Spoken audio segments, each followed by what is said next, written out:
हे बिहार की धरती, 22 तीर्थंकर देने के बाद तुझे क्या दुख था कि ये दिया।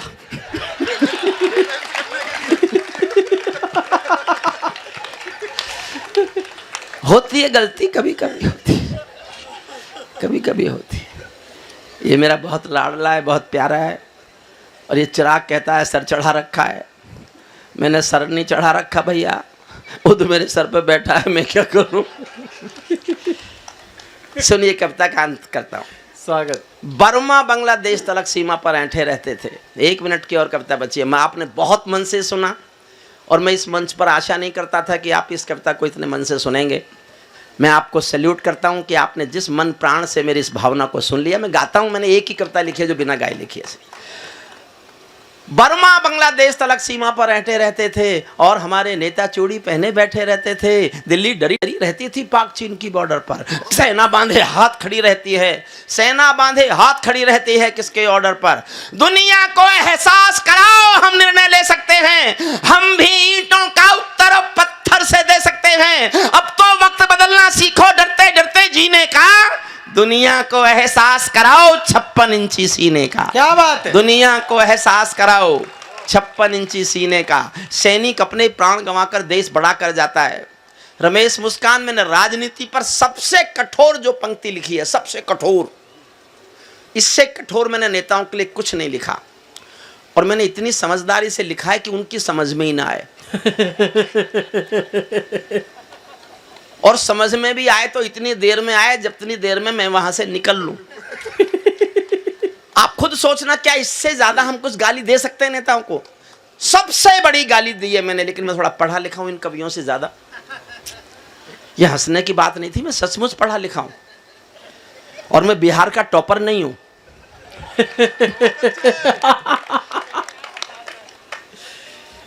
दुनिया को एहसास, किस तरह मैं राजनीति पर कठोरतम बोल सकता हूं, सुनना। आप समझ जाओ तो ताली भी बजाना, क्योंकि इस देश में मुश्किल यह है, कविता का मापदंड तालियां हैं। किसने कितनी ताली बजवाई इससे उसका पेमेंट तय होता है। कोई बहुत श्रेष्ठ बहुत अच्छी कविता पढ़ के चला जाए और ताली नहीं बजे तो अगली बार उसे कोई भी नहीं बुलाता। ये आने वाली गिरावट है। लेकिन ऐसे कवि सम्मेलन होंगे जहां शुद्ध कविता पढ़ी जाएगी, जैसा आज चिराग ने किया, तो शायद शुद्ध कविता का पुनर्स्थापन होगा। अगर श्री हेमंत श्रीमाल जी के गीत आप सुन सकते हैं तो ये माना जाएगा कि कवि सम्मेलन इसलिए ऐतिहासिक था कि गीत कवि सम्मेलन की आत्मा को आपने जिया। गीत कवि सम्मेलन की आत्मा गीत है। हर विधा के बिना कवि सम्मेलन जिंदा रह सकता है, गीत के बिना कवि सम्मेलन जिंदा नहीं रह सकता। दुनिया को एहसास कराओ 56 इंची सीने का। मेरी कठोरतम भाषा सुनना। सैनिक अपने प्राण गंवाकर देश बड़ा कर जाते हैं, सैनिक अपने प्राण गंवाकर देश बड़ा कर जाते हैं। बलिदानों की बुनियादों पर राष्ट्र खड़ा कर जाते हैं। जिनको मां के बलिदानी बेटों से प्यार नहीं होगा, उन्हें तिरंगे को लहराने का अधिकार उन्हें तिरंगे को लहराने का अधिकार नहीं होगा। सिंहासन के माने होते हैं, समाप्त करता हूं अंतिम पंक्तियां। सिंहासन के माने होते हैं सिंहों का आसन हो, कायरता से दूर अटल संकल्पों का अनुशासन हो। राजमहल के आचरणों की गंध हवा में जाती है, राजा कायर हो तो बिल्ली सिंहों को धमकाती है। राजा कायर हो तो बिल्ली। भारत एक अखंड राष्ट्र है, सवा अरब की ताकत है। कोई हम पर आंख उठा ले किसकी भला हिमाकत है। धरती अंबर और समंदर को ये भाषा समझा दो, दुनिया के हर पंच सिकंदर को ये भाषा समझा दो। अब खंडित भारत मां की तस्वीर नहीं होने वाली, कश्मीर किसी के अब्बा की जागीर नहीं होने वाली। कश्मीर समाप्त कर। सुनना चाहते हैं? कितने लोग सुनना चाहते हैं? हाथ नीचे करो।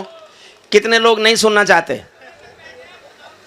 अरे वाह, मैं तो अपने मार्केट के शेयर का भाव देख रहा था। मोदी जी पर एक कविता सुनाऊं साहब? अच्छा, कारगिल नहीं है, मोदी जी पुरानी है। कारगिल आपने मोदी कहां सुनी? नहीं सुनी ना? नहीं, आप मोदी क्यों नहीं सुनेंगे? देखो एक बात सुन लो, एक बात सुन लो भैया, मेरी शादी नहीं हुई, मुझे किसी का कहना मानने की आदत नहीं है। अब मैं तुम्हारी भी फरमाइश पूरी कर दूंगा। देखिए मोदी जी पर मेरी कविता है। ये कविता इसलिए मैं आपको सुनाना चाहता हूँ कि मैंने जिस दिन 40 साल पहले मैं कवि हुआ था, तब मैंने तय कर लिया था कि मैंने कहीं पढ़ा था ये कि कविताएं कभी भी किसी भी सरकार का समर्थन नहीं होती। जब जब कविताओं ने सरकारों का समर्थन किया, या तो कविताएं मर गई या सरकार गिर गई। क्या बात है। मैंने जीवन भर किसी सरकार के समर्थन में लिखा ही नहीं। एक कविता लिखी जब अटल बिहारी वाजपेयी जी ने परमाणु विस्फोट किए तो मैं रह नहीं पाया, मैंने एक कविता उनकी प्रशंसा में लिख मारी। मुझे लगा बड़ा काम किया हिंदुस्तान में, और उन्हीं को जा सुनाई। बड़े खुश बोले, अरे हरिओम तो ने ये बहुत अच्छी कविता लिखी है। मैंने कहा जी दो बातें होंगी, या तो कविता बचेगी या आपकी सरकार। और इतिहास में लिखा है कविता बची, सरकार गिरी। सरकार गिरी। उसके बाद मैंने किसी सरकार के पक्ष में नहीं लिखा। अब आ गए ये। अब मैं आपसे छिपाऊं क्यों? मैं बाबा रामदेव के साथ काम करता हूं और सीना तान के करता हूं। मैं उस आदमी को उद्योगपति मानने को तैयार ही नहीं हूं। मेरा कहना यह है, अगर भारत के व्यापारियों ने अच्छा साबुन बनाया होता तो कोई विदेशी साबुन हिंदुस्तान में बिकने नहीं आया होता। साहब अभी तो एक पतंजलि है, ऐसी 50 पतंजलि हिंदुस्तान में पैदा कर दो, सारी विदेशी कंपनियां बिस्तर बांधकर हिंदुस्तान से बाहर निकल जाएंगी।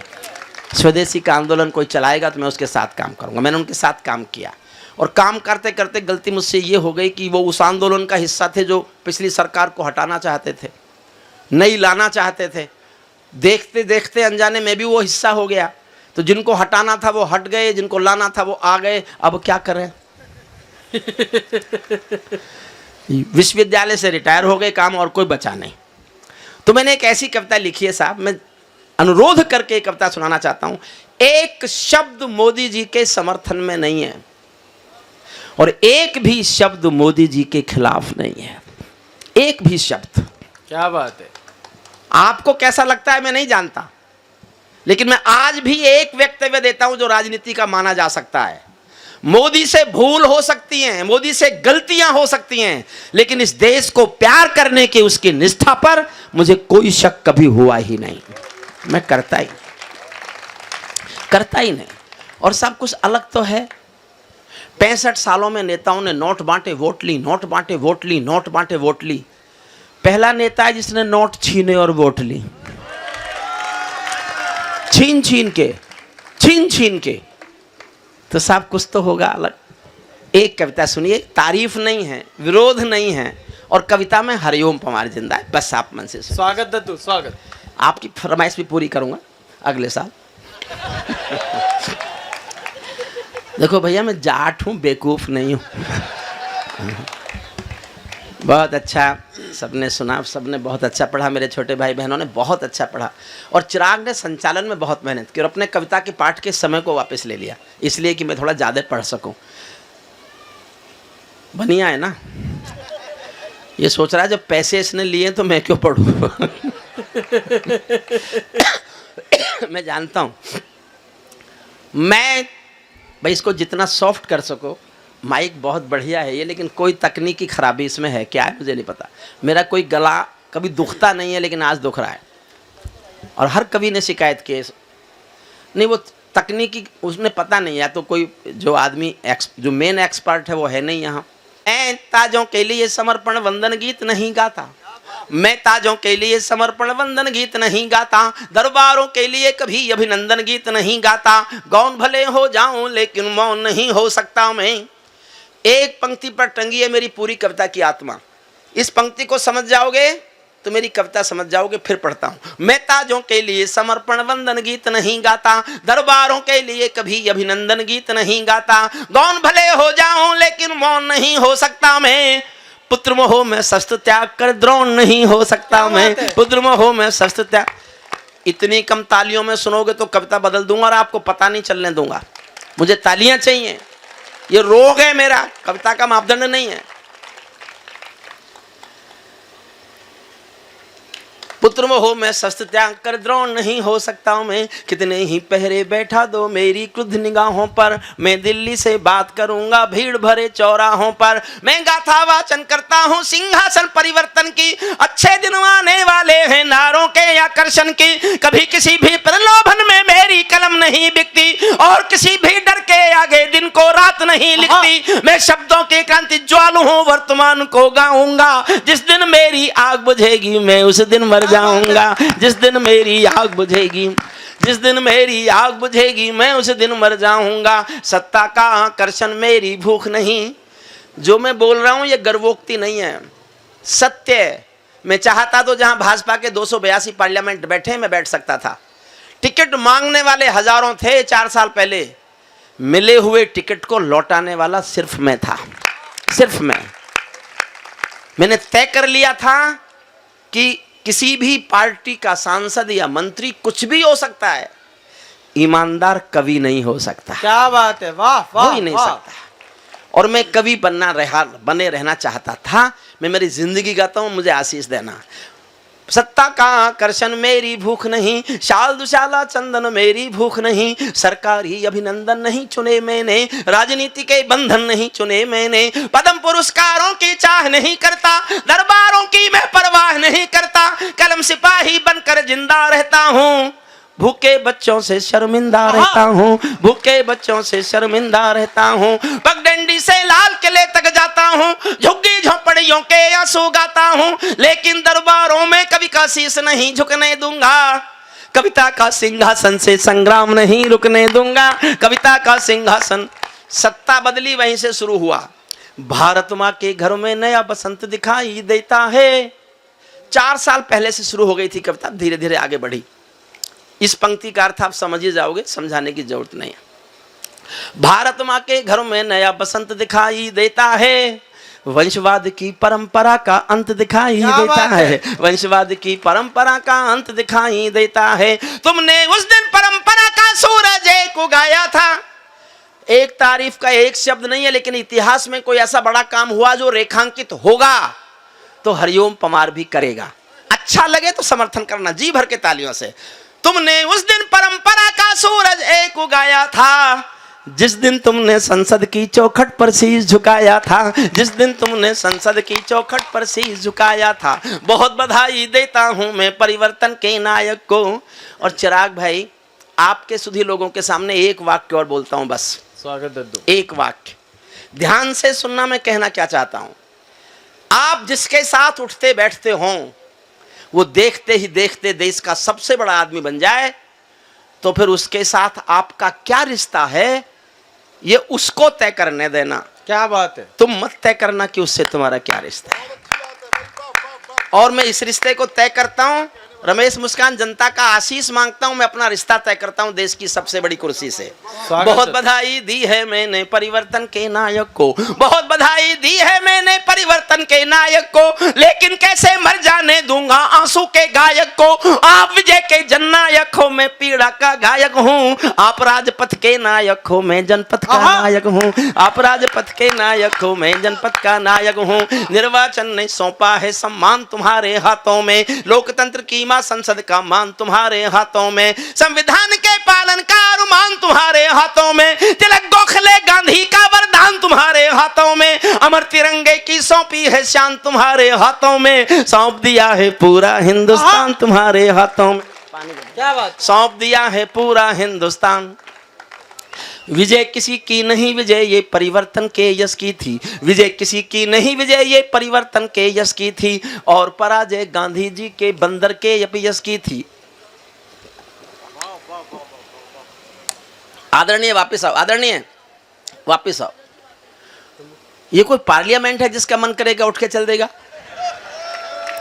ये जैन समाज की अदब की महफिल है साहब, संचालक जा सकता है।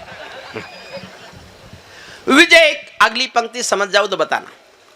विजय किसी की नहीं, विजय ये परिवर्तन के यश की थी। और पराजय गांधी जी के बंदर के अपयश की थी। और पराजय गांधी जी के बंदर के अपयश की थी। 10 सालों तक बैसाखी से तारे टूटे मौन रहे, घोटालों पर घोटालों के अनबम फूटे मौन रहे। हर घटना दुर्घटना पर मौनी बाबा हो जाते थे। हनुमान चालीसा सीने पर रखकर सो जाते थे। हनुमान चालीसा सीने पर रखकर सो जाते थे। जिस ईमानदार के घर में कौल दलाली पलती हो, उस दब्बू ईमानदार के पाप नहीं छिपने दूंगा, कविता का सिंहासन से संग्राम नहीं। दूसरा छंद देखना। आज आपके रथ के सारे घोड़े हिम्मत वाले हैं, कुछ साधु सन्यासी ज्यादा ही हिम्मत वाले हैं।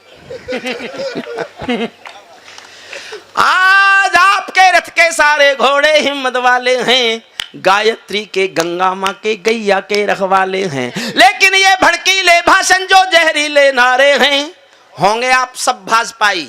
आपके खिलाफ बोल रहा हूं और आपको मजबूर कर रहा हूं कि आप तालियां उठाएंगे अगर ईमानदार श्रोता हैं तो। आज आपके रथ के सारे घोड़े हिम्मत वाले हैं, गायत्री के गंगा माँ के गैया के रखवाले हैं, लेकिन ये भड़कीले भाषण जो जहरीले नारे हैं, ये मोदी सिंहासन के हमदर्द नहीं हत्यारे हैं, ये मोदी सिंहासन के हमदर्द नहीं हत्यारे हैं। सिंहासन का हिस्सा बांटो तुम उसको चाहो जिसको। मैंने जीवन में केवल 2 लोगों के साथ काम किया। 1975 में जब मैं LLM कर रहा था, मैंने जयप्रकाश नारायण जी के साथ काम किया है। मैं जेपी आंदोलन की कोख से पैदा हुआ कवि हूं। मैंने 1975 में मीसा भोगा जेपी के साथ काम करने के लिए, लेकिन मैं राजनीति में नहीं गया, मुझे नहीं आती। फिर मैंने एक साधु के साथ काम किया, आज भी करता हूं। मुझे लगता है वो देश में मन प्राण से गरीब आदमी को स्वस्थ बनाने का एक बड़ा अभियान चला रहा है। अगर उसने देश को योग सिखा दिया तो चला ले खुद उद्योग, क्या फर्क पड़ता है।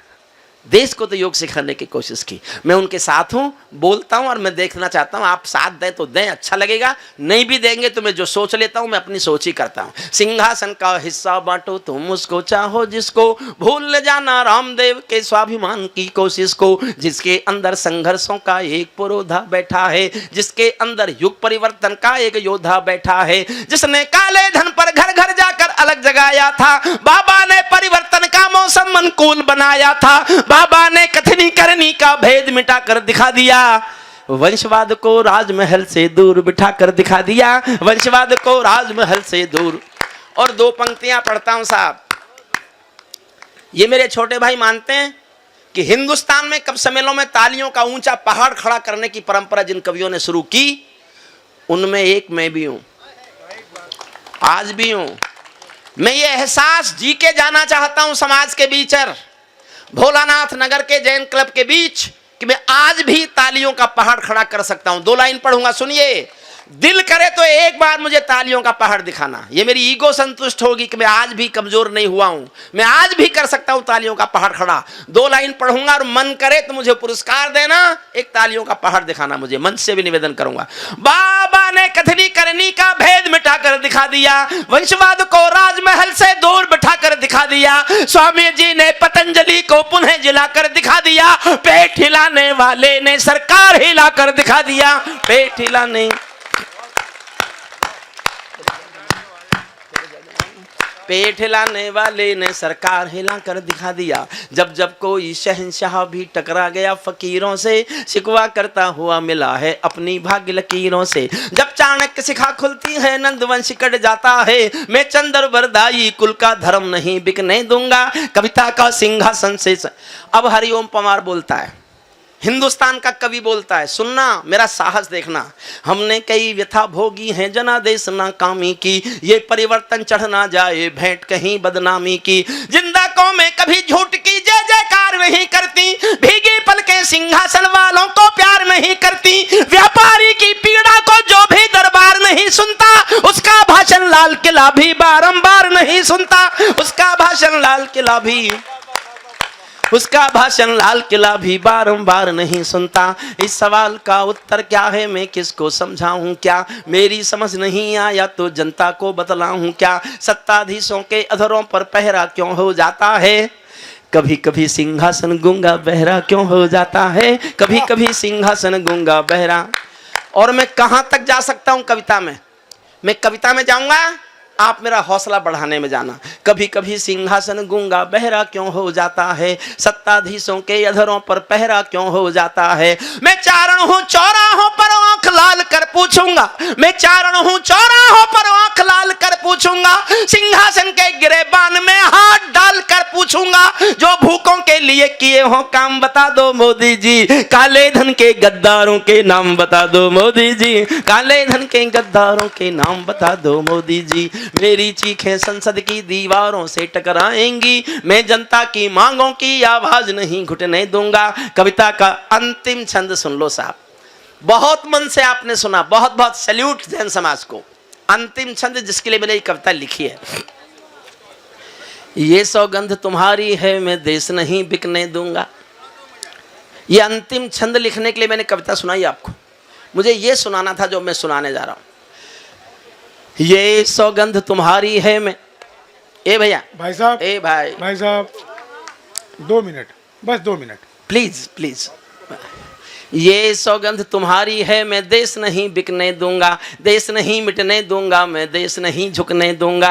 है मेरा विश्वास कभी सौगंध नहीं तोड़ोगे तुम, भारत माँ की सेवा का अनुबंध नहीं छोड़ोगे तुम। ऐसा कुछ कर जाओ पूरा देश देखता रह जाए, देश नहीं भूमंडल का परिवेश देखता रह जाए। ऐसा कुछ कर जाओ। मेरी 12 मांगे, जनता की 12 मांगे भारत सरकार से, कांग्रेस की सरकार हो, भाजपा की सरकार हो, सपा की हो, बसपा की हो, कोई भी सरकार मेरी ये 12 मांग पूरी कर दे, मैं हिमालय चला जाऊंगा, कविता बंद कर दूंगा। लेकिन जब तक ये मांग बाकी हैं, मैं चीखूंगा, चिल्लाऊंगा, हर मंच पर गाऊंगा। एक एक लाइन में एक एक डिमांड है। मैं देखना चाहता हूं आप उन डिमांड्स के कितना सहमत हैं, उन मांगों को कितने लोग पूरी करवाना चाहते हैं। एक एक लाइन, एक एक मांग सुनिए। ऐसा कुछ कर जाओ पूरा देश देखता, क्या हुआ भैया? ऐसा कुछ कर जाओ पूरा देश देखता रह जाए, देश नहीं भूमंडल का परिवेश देख। जुड़ना मुझसे, पहली मांग उठा रहा हूं।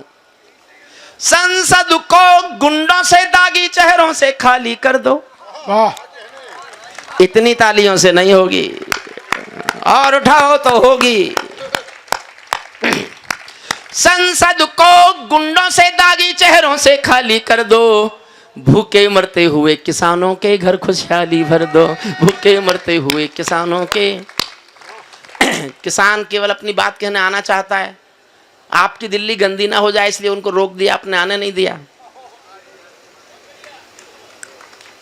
आप आने भी नहीं देंगे उनको, अपनी बात तो कहने दो। अजीब देश है ये।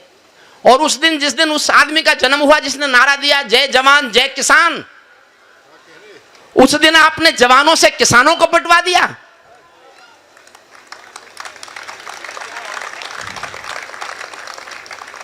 दर्द मुझे भी होता है, मैं किसान का बेटा हूं, झोपड़ी में पैदा हुआ हूं। सुनना साहब, भूखे मरते हुए किसानों के घर खुशहाली भर दो, कश्मीर में भारत मां की जयकारों के स्वर दे दो। वाह, मोदी जी लाए जापान का प्रधानमंत्री, चीन का राष्ट्रपति, इजराइल का प्रधानमंत्री, तीनों को अहमदाबाद ले गए अपने घर, वहां जाकर रोड शो किया। मोदी जी, ये देश आपको जम्मू कश्मीर के श्रीनगर के लाल चौक पर रोड शो करते हुए देखना चाहता है, रोड शो करते हुए देखना चाहता है। मैं 28 साल के आंसू गा रहा हूं, समझ जाओ तो मेरा साथ देना, पीछे तक मेरा साथ देना। 28 साल पुराने आंसू गा रहा हूं, जब 1990 में 4 लाख कश्मीरी पंडितों को कश्मीर से निकाल दिया गया था। उन कश्मीरी पंडितों का कोई मानवाधिकार नहीं है हिंदुस्तान में। कश्मीर में भारत मां की जयकारों के स्वर दे दो, हर विस्थापित कश्मीरी पंडित को उसका घर दे दो, हर विस्थापित कश्मीरी पंडित को उसका घर दे दो। खेलों को नेताओं से पूंजीपतियों से मुक्त करो, खेलों को नेताओं से पूंजीपतियों से मुक्त करो। माँ बहनों बेटी का जीना स्वाभिमान से युक्त करो, झोपड़ियों को मत सिखलाओ तौर तरीका जीने का। उन्हें मैसर कर दो केवल अच्छा पानी पीने का, उन्हें मैसर कर दो केवल अच्छा पानी पीने का। नंगे बदन लिए फिरते हैं ख्वाहिश एक लंगोटी की, खाली पेट लिए बैठे हैं उम्मीदें 2 रोटी की। कहीं भूख से कोई बच्चा मर ना जाए याद रहे, 10 करोड़ भूखी पीढ़ी की याद तुम्हें फरियाद रहे। तुम चाहो तो भारत के घर घर को देवालय दे दो, लेकिन सबसे पहले झोपड़ियों को शौचालय दे दो, लेकिन सबसे पहले झोपड़ियों को शौचालय दे दो। ऐसा कुछ कर जाओ पूरा देश देखता रह जाए, देश नहीं भूमंडल का। आज बसंत पंचमी का ये त्योहार, आज से बसंत उत्सव शुरू हो गया। बड़ा मुश्किल बात है यार, माइक वाले को अगर आप पैसा दे देते तो ये काम नहीं होता।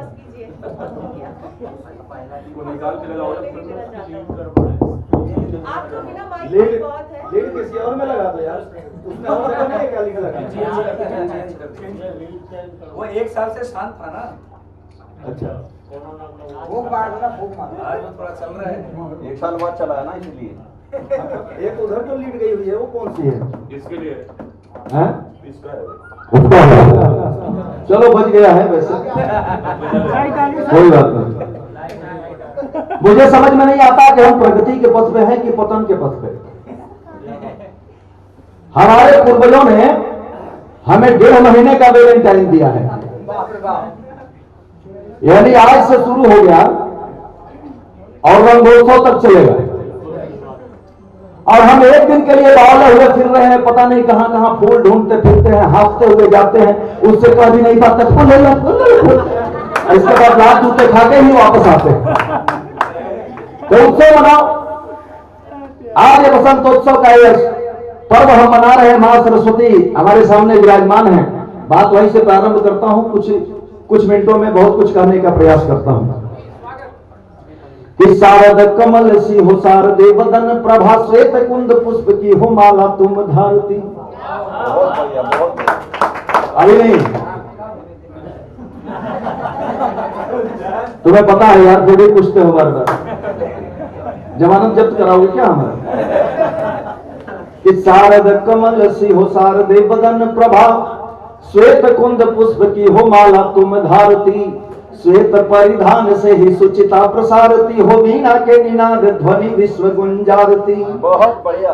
सेवा में हरिहर विधाता रहे कर बांधे, सेवकों को सदा दया दृष्टि से निहारती।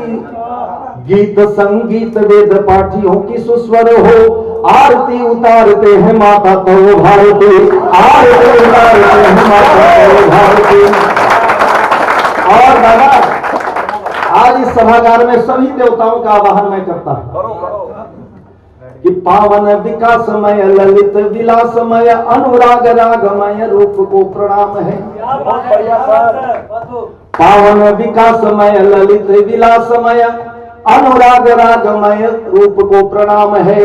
अविराम धाम घन श्याममय राममय ब्रह्मयानामय ज्ञान रूप को प्रणाम है।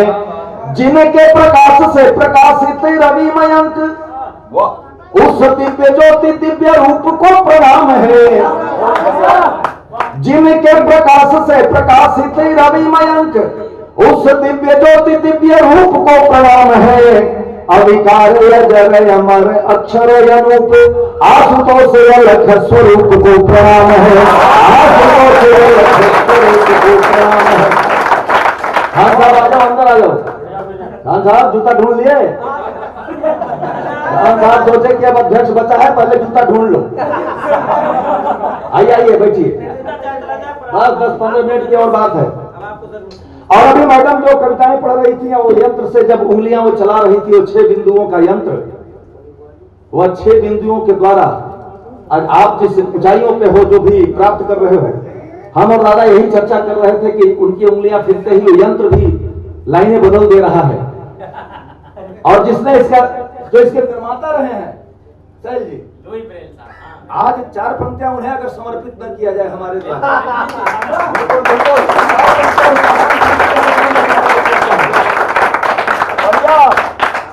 जीने के प्रयास से ही जीने की मिली है आस, दृष्टिहीन बंधुओं को दे दिया मुकाम है। बहुत बढ़िया। कि जीने के प्रयास से ही जीने की मिली है आस, दृष्टिहीन बंधुओं को दे दिया वो काम है। जिंदगी जहर बन जाती जग जानता है, शिक्षा कोई होती जैसे कल्पना का ग्राम है। लिपि के प्रकाश से शिक्षा का हुआ विनाश, लिपि के प्रकाश से शिक्षा का हुआ विनाश। जीवन की गति तब से ही अविराम है, जीवन की गति तब से ही अविराम है। और शुभ घड़ी पर शब्द सुमन समर्पित है, संत लोई बेल को प्रणाम है। शुभ घड़ी पर शब्द सुमन समर्पित है, संत लोई बेल को प्रणाम है, प्रणाम है, संत लोई बेल। और आइए थोड़ा सा बसंतोत्सव की बात मैं भी कर लूं। ऐसा नहीं है कि हम पे मुहर लगा हुआ है कि दिवस क्या कभी है, बहुत चिखता चिल्लाता है, ऐसा नहीं है। हमें और कुछ भी करने आता है, तो आइए वही करते हैं कि संधान सर सुमन का रतिराज में जगाया, कि संधान सर सुमन का रतिराज ने जगाया। उत्सव मनाने उपवन पक्षी समाज आया, कन्या भी खिल उठी है,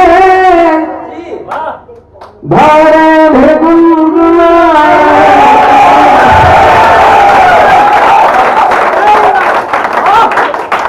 कन्या भी खिल उठी है, भरे भी गुनगुनाया।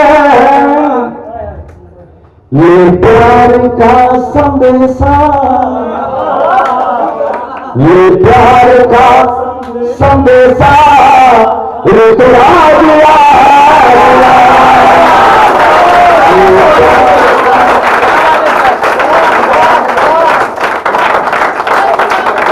लोग देख के खड़े हैं, हम आगे बैठ जाए, थोड़ा सा हमें भी अच्छा लगेगा।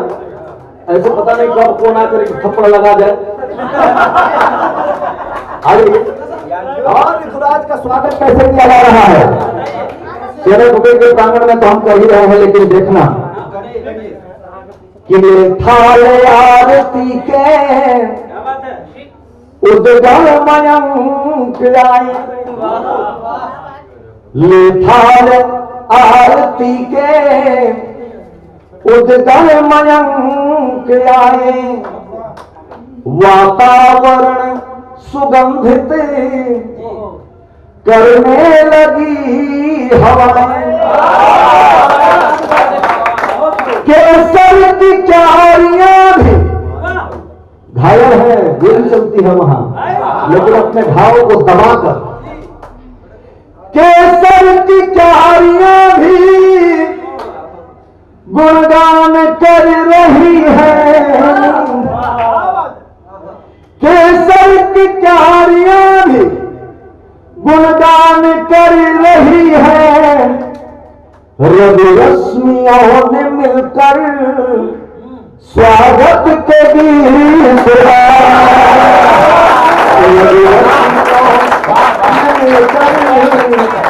स्वागत के गीत गाए। तो दांतों का संगीत लेके सीत ने सुनाया गीत। अब देखो कैसा मौसम बदला है, पसीने भी चलने लगे। कि दांतों का संगीत लेके सीत ने सुनाया गीत। बेसुरा हुआ तो दिन राज गरमाया है। दांतों का संगीत लेके सीत ने सुनाया गीत। बेसुरा हुआ तो दिन राज गरमाया है। और त्रस्त मानवों की वेदनाओं से व्यथित होके बेसुराल हो गया है, आम बोराया है। बेशरम पछुआ की बार बार खाते मार, बेशरम पछुआ की बार बार खाते मार। तरु पल्लव से गान कोकिल ने गाया है। मुस्कुरा के कलियों ने सबको संदेश दिया। पतझड़ को पछाड़े तेरा आया है। पतझड़ को पछाड़े तेरा आया है। और जब ऋतुराज आया लिया तो सबको स्वर बदल डाला। और ऋतुराज जब आई तो कुछ लोग तो मतलब इसमें भी कुछ बैठे होंगे। कहेगा कि देख ली तो हके बेहाल भैलवा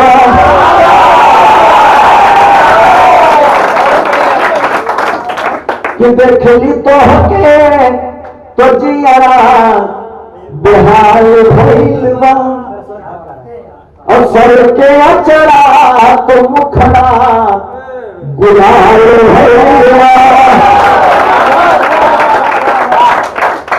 कि पहले तो एक झलक के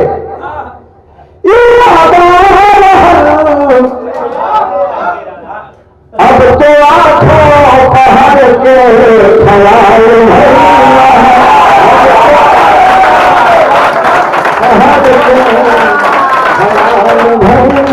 और क्या भैलवा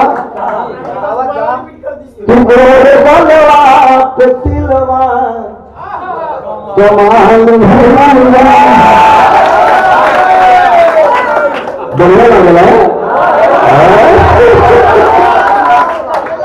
कि गोरे गलवा पे तिलवा कमाल भैलवा और रहिया ताकत नयन सुर ख्याल भैलवा पिता से आवाज दो काचूता कि अब तो आंखों पहर के ख्याल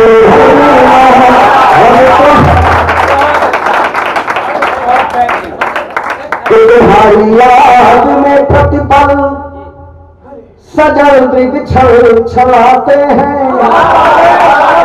अगर ख्याल है तो इधर से आवाज आए उनका भी भोजपुरी सीखेगा बच्चों को जी तो अपने हिसाब से क्या बताए लगे कि तुम्हारे याद में प्रतिपल सजल दृग छलाते हैं। हृदय की वेदना के स्वर भ्रमर गुनगुनाते हैं। तो निहारो हरी भरी प्रिय पथ कहा था फिर मिलेंगे हम। निहारो हरी भरी प्रिय पथ कहा था फिर मिलेंगे हम। चले आओ हमारे गीत तुझको बुलाते हैं। चले आओ हमारे गीत तुझको बुलाते हैं। और कि बंधी जो आस है तुमसे ये देखिए प्रेम का चरणोत्तर कि बंधी जो आस है तुमसे कहीं वो टूट ना जाए। सुनो पवन घटा से मेघ का संग छूट न जाए। बनाई जिसने हरियाली कहाँ खोया है ओ माली। बनाई जिसने हरियाली कहाँ खोया है ओ माली। देखा मन की धोए ठोकर दिलों से भूल ना जाए। दिलों से भूल ना जाए। तब तक शराब के कैंपस में आ गया और लगभग इसी टाइम आया था। और उसके बाद देखिए इधर मायूसियत है। संयोग और वियोग यही प्रेम है। अब संयोग की बात देखिएगा जब आ गया तब कि सुहानी चांदनी रातें तेरी मेरी मुलाकातें। गोद में बैठे करें कुछ प्रेम की बातें।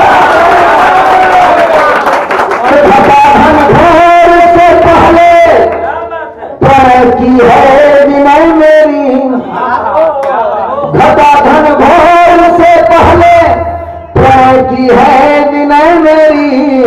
मैं अब अवसर बिताऊंगा बहुत दूर है इन पलकों की छाँव में सदा जीवन बिताऊंगा। जैसे बहुत बड़ा कमरा हो इससे भी तेरे पलकों की छाँव में सदा जीवन बिताऊंगा। मधुर मुस्कान अधरों की जो मैं एक बार पाऊंगा। करो विश्वास तुम हो पास तो मधुमास आ जाए। करो विश्वास तुम हो पास तो मधुमास आ जाए। नयन मुझको निहारेंगे तो मैं यह गीत गाऊंगा। नयन मुझको निहारेंगे तो यह गीत गाऊंगा। गीत मैं फिर कभी गाऊंगा, खाली मुखड़ा सुना देता हूँ। जब नयन मुझको निहारेंगे तो क्या होगा कि आपने निहार क्या लिया।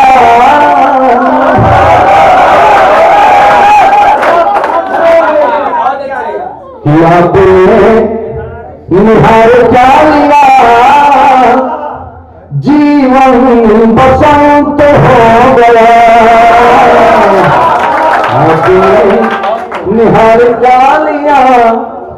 आशा के फूल खिले कलियों विश्वास की।